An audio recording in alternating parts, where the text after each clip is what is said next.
ओम मंगलम भगवान विष्णु मंगलम गरुड़ध्वज मंगलम पुंडरीकाक्ष मंगलाय तनोहरि।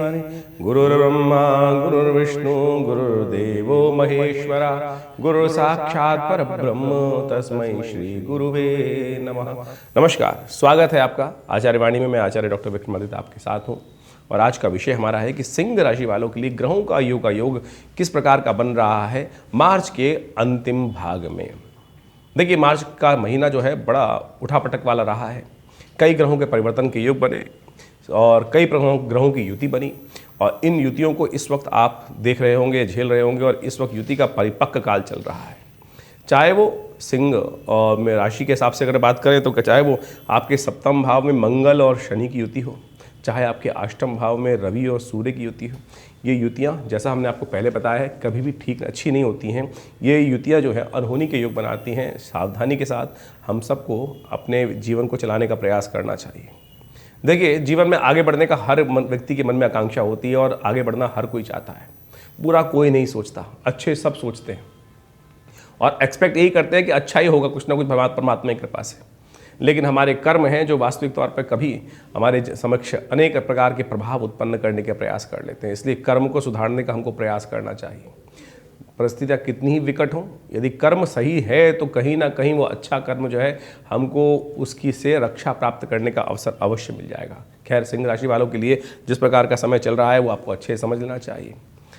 हम आपकी राशि के अनुसार से जो बताएं प्रभाव, उन सबको समझ के उसके अनुसार से आप कार्य करेंगे तो बहुत सुंदर तरीके से आपके लिए अच्छे रहेंगे। 21 मार्च के लिए ग्रहों की युति जो बताती है, विशेष तौर पर ग्रहों का योग वो आपको समझना चाहिए। 21 मार्च के दिन बृहस्पतिवार का अवसर है, द्वादशी तिथि है और साथ साथ कर्क में चंद्रमा चल रहे हैं। इस दिन अश्लेषा नक्षत्र विद्यमान रहेगा, गणमूल नक्षत्र है। तो जो जातक जन्म लेंगे उनके लिए खासतौर पर ध्यान रखिएगा। 21 और 22 दोनों तारीख को गणमूल नक्षत्र रहेंगे, अश्लेषा और मघा। ऐसे में बच्चों के लिए जो जन्म ले रहे हैं उनकी मूल शांति अवश्य करानी चाहिए। बहुत सारे लोगों को भ्रांति होती है कि मूल शांति नाम की कोई चीज़ कभी काम करती है नहीं करती। भ्रांति बहुत सारे लोगों समाज में आज जिस प्रकार की व्यवस्था बना दी गई है उसके कारण से बहुत सारे लोगों के मन में हो जाती है। लेकिन सत्य माने, ये बिल्कुल सत्य चीज़ है कि जब भी आप मूल शांति कराएंगे तो बहुत सारे हमारे जीवन के दोष कष्ट जो हैं, जो पूर्व अर्जित कर्मानुसार हमें प्राप्त होते हैं, क्योंकि जन्म नक्षत्र समय जो होता है वो तो पूर्व अर्जित कर्मानुसार ही होता है व्यक्ति के अनुसार से। और वो उनको काटने के लिए ज्योतिष का एक शोध अध्ययन है कि गणमूल शांति अवश्य करा लेनी चाहिए।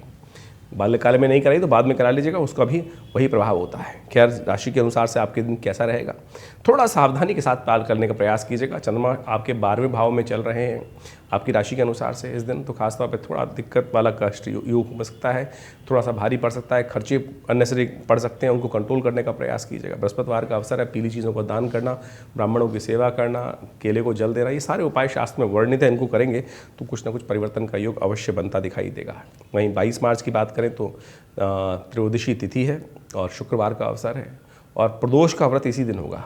चंद्रमा बदल चुके हैं, सिंह राशि में आ चुके हैं, आपके अंदर नई शक्ति का संचार होने के योग बन गए हैं। रात्रि में 1 बज के करीब 30 मिनट में चंद्रमा का राशि परिवर्तन हुआ है और ये आपके लिए आने वाले 2-3 दिनों में अच्छी उन्नति का सूचना, अच्छी शक्ति का संचय आपके अंदर कैसी परिस्थितियों उन सब से हिम्मत के साथ आपको आगे बढ़ने के अवसर प्रदान करते दिखाई देंगे। श्रीमान, बस थोड़ा सा ध्यान ये रखना है कि अननेसेसरी के झगड़ों में, अननेसेसरी क्लेशों में जो आपका काम नहीं है उससे बचने का आपको प्रयास करना चाहिए शांति के साथ। जैसे सिंह राशि जो है ना, वो विशेष तौर पर बड़ी उग्र राशि मानी जाती है, लेकिन परिवर्तन भी ऐसा है कि एकदम उग्र होता है और एकदम शांत हो जाता है। खुशामदी लोग से बचते हुए कार्य करना आपके लिए बहुत ज़रूरी है। प्रदोष है, शाम को शिव की आराधना करें, शाम का शिव को पूजन करके भगवान शंकर की यदि रक्षा प्राप्त कर लें हम लोग, उनका स्तवन कर लें तो कहा जाता है बड़े से बड़े कष्ट का निवारण हो जाता है। तो आपके ग्रह तो अच्छे आज की तारीख में योग बना रहे हैं, आगे बढ़ने के योग भी दे रहे हैं। साथ साथ ऐसे में शाम के समय, शिव प्रदोष के समय, शुक्र प्रदोष के दिन यदि महालक्ष्मी का स्तवन करते हुए, भगवान शंकर का ध्यान करते हुए बिल्वपत्र भगवान को अर्पित करेंगे ना तो बड़ा कल्याणकारी योग बनेगा। शुक्र प्रदोष महालक्ष्मी कृपा प्राप्त करने के लिए बड़ा अद्भुत है और बिल्वपत्र से भगवान का पूजन करना समस्त प्रकार से कल्याण के योग बनाने वाला है। और हम बात कर लेते हैं 23 तारीख की। 23 मार्च को ग्रहों का योग किस प्रकार से है। त्रयोदशी तिथि है, शनिवार का अवसर है और ये खासतौर पर आपकी राशि के अनुसार जो योग बना रहा है आपके लिए अच्छा योग दे रहा है। लेकिन शनि महाराज लगातार आपकी राशि के अनुसार से कुछ ना कुछ उदय हो चुके हैं और मंगल के साथ जो क्लैश उत्पन्न कर रहे हैं उसके कारण से आपको शनि को शांत करना बहुत ज़रूरी है, क्योंकि मंगल लगातार उपद्रव के योग बना रहा है। ऐसे में शनिवार का अवसर है, हनुमान जी का स्तवन कीजिए, हनुमान जी को चोला चढ़ाइए, पीपल के पत्तों की माला हनुमान जी को अर्पित कर दीजिए, ये आपके लिए अच्छा रहेगा। त्रयोदशी केवल 2 घड़ी के लिए है, उसके बाद चतुर्दशी का आगमन हो जाएगा, लेकिन जो चतुर्दशी के योग बनेंगे वो अगले दिन बनेंगे, तो उसके हिसाब से समझ लेना चाहिए। वहीं 24 तारीख की यदि हम बात करें तो उस दिन होली का उत्सव है और चतुर्दशी तिथि उदय तिथि है, शाम के समय पूर्णिमा का योग बन जाएगा खासतौर पर, और रविवार का अवसर है। कन्या राशि में चंद्रमा प्रवेश करेंगे मध्याह्न के उपरांत करीब करीब 2:23 पर ये परिवर्तन होने के योग बनेंगे। इस दिन भद्रा भी विद्यमान रहेगी, सुबह 9:55 से लेकर रात्रि में 23 यानी 11:17 तक रहेगी। तो होली जलाने के लिए संबंध में एक भ्रांति उत्पन्न होती है बहुत सारे लोग कि होली कब जलाई जाए। भद्रा काल में होली नहीं जलती, अन्यथा होली जलाने से जलाने वाले का और जो उसका दर्शन करते हैं उन सब का अनिष्ट होने के योग बन जाते हैं, उसमें भाग लेने से, उसमें आहुति देना भी अनिष्टकारी हो जाता है। तो भद्रा के अंतिम काल में करीब करीब रात को 11:17 के बाद ही होली जलनी चाहिए। इस बात का ध्यान रखते हुए कार्य करना आपके लिए अच्छा रहेगा। सत्यनारायण व्रत उस दिन है और साथ साथ ग्रह योग आपकी राशि के अनुसार से उन्नति का रास्ता बता रहे हैं, जो आपके लिए आप काम करेंगे, शक्ति के साथ काम करेंगे, शाम तक उसमें अच्छे रिजल्ट्स प्राप्त होने के योग बनते दिखाई देंगे। माता पिता का आशीर्वाद लेकर आगे बढ़ने का प्रयास कीजिए, गुरुजन का आशीर्वाद लेकर बढ़ने का प्रयास कीजिए। अच्छा ग्रहों का योग बन रहा है, आपके लिए लाभ की संगतता दिखाई दे रहा है। होलिका दहन में विशेष तौर पर यदि आपके कष्ट चल रहे हों तो उनको निवारण करने के लिए आप अच्छे से उपाय कर सकते हैं। और कहा जाता है कि यदि कष्ट बहुत ज़्यादा हो, घर में अननेसेसरी क्या होती है, अलाएँ बलाएँ बहुत कष्ट देती हैं, तो ऐसे में एक दिव्य उपाय हम आपको बताने का प्रयास करें। होली के जलते समय आप कोशिश ये करें अपने घर से कुछ कंडे ले जाएं, गोबर के कंडे जो होते हैं उनको घर से थोड़ी देर उनका थोड़ा सा पूजन करने के उपरांत उनको जितने परिवार के लोग हैं उतने कंडे कम से कम अवश्य अपने घर में से थोड़ी देर रखने के बाद, यदि 2 दिन रात्रि में 3 दिन रात्रि में रखने के बाद उसको घर से लेके जाएंगे ना, तो क्या होगा, घर की जितनी भी नेगेटिव एनर्जी है, घर की जितनी भी नज़रें हैं, वो सब समाप्त होने के योग बन जाते हैं। और फिर पूरे वर्ष के लिए आपकी, क्योंकि बहुत सारे लोग हमारे घर में आते हैं, हमारे परिवार में आते हैं, हमारे ऑफिस में आते हैं, तो यहाँ ये दिव्य उपाय आपकी राशि के अनुसार से बता रहे हैं कि गोबर के कंडे लेकर उस अग्नि में प्रज्वलित करने के लिए शाम को रखते या पूजन करते वक्त, और यदि जिस के व्यक्ति अपने अपने कंडे के हाथ आके रख देंगे ना, उसमें आहुति देंगे, तो देखिए बहुत अच्छा आएगा। शाम को रख सकते हैं, लेकिन अग्नि जो दी जाएगी वो 11 बज के करीब रात्रि में 17 के बाद ही लगाने का प्रयास कीजिएगा, अन्यथा वो अग्नि जो होली का अग्नि जो है वो अनिष्टकारी हो सकती है। 25 मार्च को ग्रहों का योग बनता है, पूर्णिमा का अवसर है, साथ साथ सोमवार का अवसर है। इस दिन जो ग्रहों का योग दिखाता है वो आपके लिए अच्छा है, अनुकूल है। ग्रह स्थिति आपके दृष्टिकोण से आपके लिए वृद्धि कारक दिखाई देती है, धन समृद्धि को बढ़ाने वाली दिखाई देती है। और साथ साथ इस दिन विशेष तौर पर कई जगहों पर एक बात समझें कि उस दिन खग्रास चंद्र ग्रहण के बारे में भी पंचांग में कहा गया है, लेकिन अच्छी बात यह है कि भारत में ये दृश्य नहीं है। जिन जिन देशों में ये दृश्य है, और ऐसे में साथ साथ आप समझें ग्रहों की युति का योग भी चल रहा है, तो उन देशों के लिए ये बहुत अशुभ योग लेके आया है ग्रहण। भारत में अच्छी बात यह है कि भारत में ये ग्रहण दृश्य नहीं हो रहा है, लेकिन फिर बहुत सारे यूरोप के देशों में, अमेरिका में, अफ्रीका में ये ग्रहण दृश्य होगा। तो ऐसे में उन देशों के लिए, खासतौर पर रह रहे अपने बच्चों के लिए, अपने परिवार के लोगों के लिए आपको उपाय करने की ज़रूरत है। अलग से एक वीडियो बना के देंगे हम, उसमें देख लीजिएगा, वो उसके लिए अच्छा योग बनता दिखाई देगा। इस दिन ग्रहगण दृष्टिकोण से जैसा हमने कहा कि आपके ग्रह अनुकूल दिखाई देते हैं, लाभ के योग बनते दिखाई दे रहे हैं। इस दिन होली भी है, खेलने वाली होली, तो आप आनंद भाव से होली को खेलें, आनंद भाव से परमात्मा का भजन करते हुए कार्य करें। और सबसे पहले होली खेली जाती है भगवान के साथ, ऐसा ध्यान रखें। भगवान के साथ, भगवान को हम भूल जाते हैं। जब आनंद होता है तो हम भगवान को भूल जाते हैं। दुख में तो सुमिरन सब करें, सुख में करे ना कोई। आनंद भाव का जब योग हो तो ऐसे में सबसे पहले परमात्मा को याद करनी चाहिए। सबसे पहले जो अच्छे रंग हैं वो परमात्मा को अर्पित करने का प्रयास करेंगे, और फिर जीवन में आगे बढ़ने का प्रयास करेंगे तो बहुत अच्छे योग बनेंगे। आमतौर पर ग्रहों का योग आपके लिए अनुकूल बनता दिखाई दे रहा है, अच्छा बनता दिखाई दे रहा है। उसके अनुसार से आगे चलते हुए कार्य करेंगे तो अच्छा होगा। 26 मार्च को यदि हम बात करें तो चैत्र कृष्ण पक्ष आरंभ हो रहा है। चैत्र कृष्ण पक्ष आरंभ होगा, और साथ साथ उस दिन मंगलवार का अवसर है। वसंत प्रतिपदा भी इसको कहा जाता है, और आपके ग्रह के अनुसार से स्थिति अनुकूल है। आपके कर्मों का, आपके जो कर्म आप करेंगे, उसके जो कार्य करेंगे, विचार करेंगे, उसमें धन संपदा प्राप्त करने के सुंदर चांसेस बनते दिखाई दे रहे हैं और आपको लाभ की स्थिति बन सकती है, ऐसे ग्रह दिखाते हैं। लेकिन एक बात का ध्यान रखना है, कमिटमेंट करने से बचना है। इन दिनों चंद्रमा और केतु की जो युति है आपकी राशि के अनुसार से द्वितीय भाव में, वो कहीं ना कहीं वाणी दोष दे सकती है, तो उसको बचते हुए कार्य करेंगे तो अच्छा रहेगा। आपकी राशि के अनुसार से हम आपको बताने का प्रयास करें, छोटे छोटी बातें हैं उनको बचते हुए, उनसे बचते हुए, यदि उन मूडों से बचते हुए चलेंगे तो आपके लिए अच्छा रहेगा। गौरी व्रत भी शास्त्र में वर्णित है कि इस दिन से किया जाता है। माँ भगवती दुर्गा की आराधना, माँ भगवती पार्वती जी की आराधना यदि आप करेंगे, यहाँ से 3 दिन तक कहा जाता है शास्त्र के अनुसार से माँ भगवती दुर्गा की उपासना करने का नियम शास्त्र में बताया गया। यदि करेंगे तो बहुत सुंदर आपके लिए कष्टों को दूर करने के योग बनेंगे। 27 मार्च का दिन आपकी राशि के अनुसार से बहुत सुंदर दिखाई देगा। चंद्रमा और बृहस्पति का योग आपकी राशि के अनुसार से आपके तृतीय भाव में और सामने नवम भाव में हो रहा है। भाग्य के अनुसार से लाभ प्राप्ति के योग बनते दिखाई दे रहे हैं। इनकम को बढ़ाने के अच्छे रास्ते आपको प्राप्त हो सकते हैं। यदि आप अपने आप को शांत रखते हुए, जिद से हटाते हुए कार्य करेंगे तो आपके लिए बहुत अच्छा रहेगा। मार्च में विशेष तौर पर ये द्वितीय का अवसर है, बृहस्पतिवार का बुधवार का योग है, साथ साथ ग्रह दिखा रहे हैं आपके लिए बड़े अनुकूल योग। तो ऐसे में विशेष तौर पर श्री गणेश की स्तवन करते हुए, भगवती का स्तवन करते हुए, गौरी गणेश का पूजन करते हुए कार्य करना आपके लिए अच्छा रहेगा। वहीं 28 मार्च की यदि हम बात करें तो बृहस्पतिवार का अवसर, तृतीया तिथि, इस दिन विशेष तौर पर गणेश चतुर्थी व्रत भी शास्त्र के अनुसार से वर्णित है। वैसे तो हर महीने गणेश चतुर्थी व्रत आता ही है, तो ऐसे में ग्रह योग गणना के अनुसार से आपके लिए अच्छे अनुकूल योग बनते दिखाई दे रहे हैं।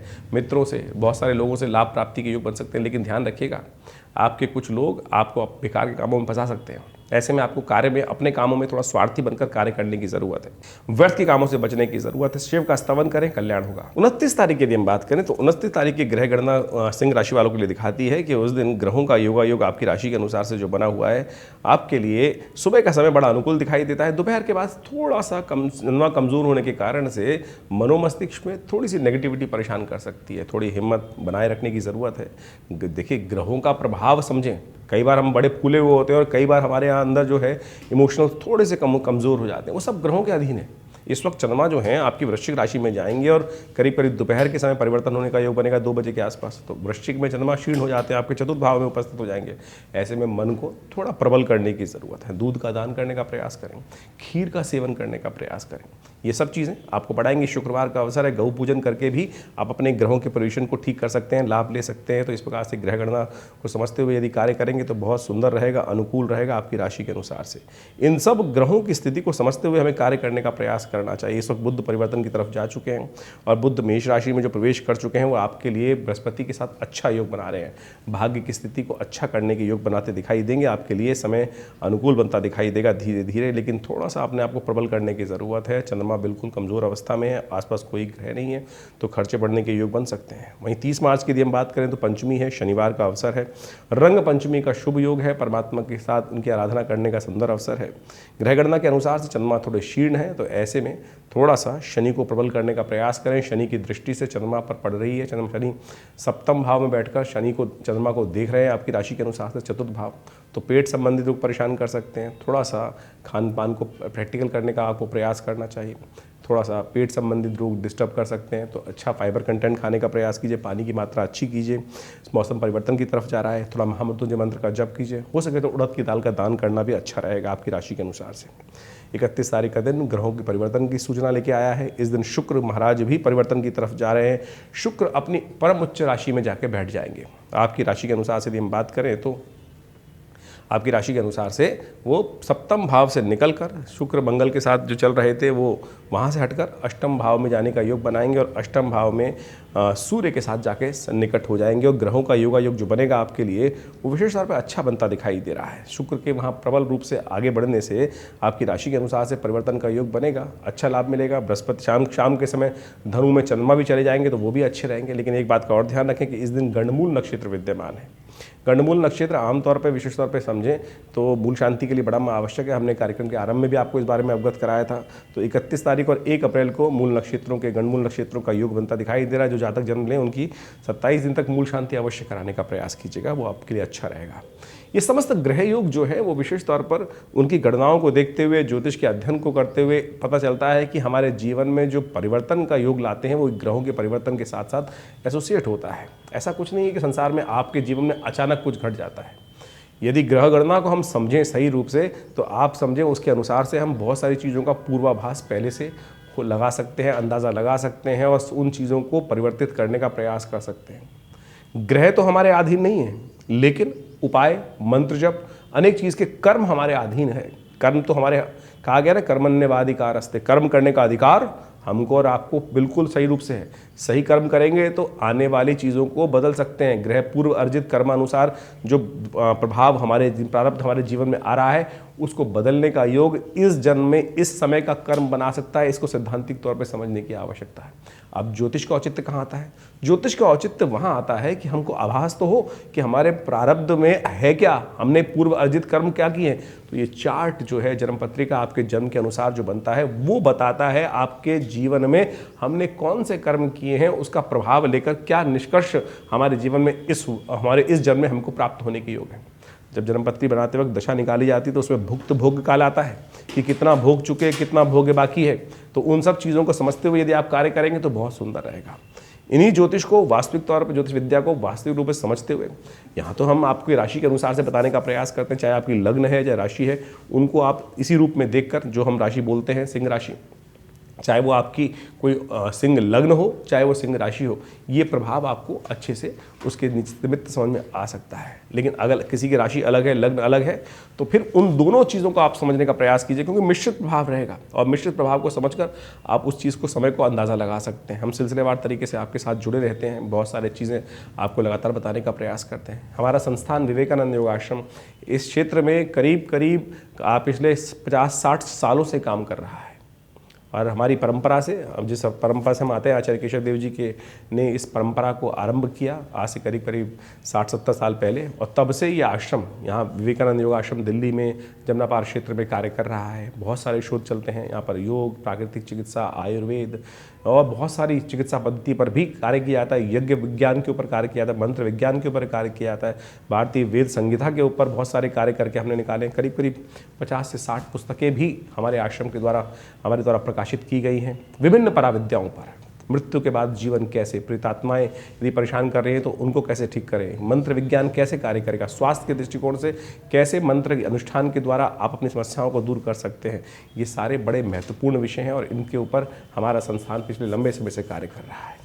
तो आप सब हमारे संस्थान से जुड़ सकते हैं। यहाँ नित्य प्रति आज भी 8 घंटे यज्ञ किया जाता है। हर रविवार को विभिन्न कार्यक्रमों में आप सम्मिलित हो सकते हैं, यज्ञ का लाभ ले सकते हैं। और इस वक्त तो विशेष तौर पर होलाष्टक चल रहे थे, होलाष्टक चल रहे हैं। होलाष्टक के दिन दौरान हमने होलाष्टक के समय ग्रह शांति के लिए, विशेष तौर पर अणुशुभ की शांति के लिए भगवान बटुक भैरव जी का एक विशेष यज्ञ रखा हुआ है। आप सब भी अपने निमित्त उस होलाष्टक के दुष्प्रभाव को दूर करने के लिए, लोगों की नज़र इत्यादि को दूर करने के लिए उस यज्ञ में भाग ले सकते हैं। उसके लिए भी सुंदर व्यवस्थाएं हैं। फ़ोन नंबर्स पर आप संपर्क साध सकते हैं।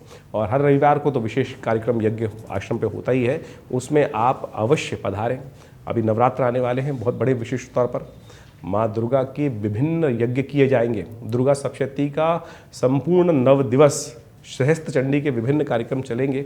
आप सब उसमें भी सम्मिलित हो सकते हैं। माँ भगवती की चमत्कारिक शिव विग्रह आश्रम पे विद्यमान है, जो 1947 में मुल्तान से यहाँ पर हमारे आश्रम पे पधारा। 500 साल पुराना भगवती का चमत्कारी शिव विग्रह है, जिनके दर्शन कर लेने मात्र से आपके समस्त कष्ट दूर होने के योग बनेंगे। आप इस यज्ञ में भी सम्मिलित हो सकते हैं। उसके लिए समस्त जानकारी प्राप्त करने के लिए हमारे जो फ़ोन नंबर्स हैं उन पर संपर्क साधेंगे तो आपके लिए मनोकामना सिद्धि के, माँ भगवती के दर्शन करके योग बनेंगे। आइए विवेकानंद योग आश्रम में यज्ञ में भाग लें, माँ भगवती दुर्गा का दर्शन करें और अपने कष्टों को दूर करें।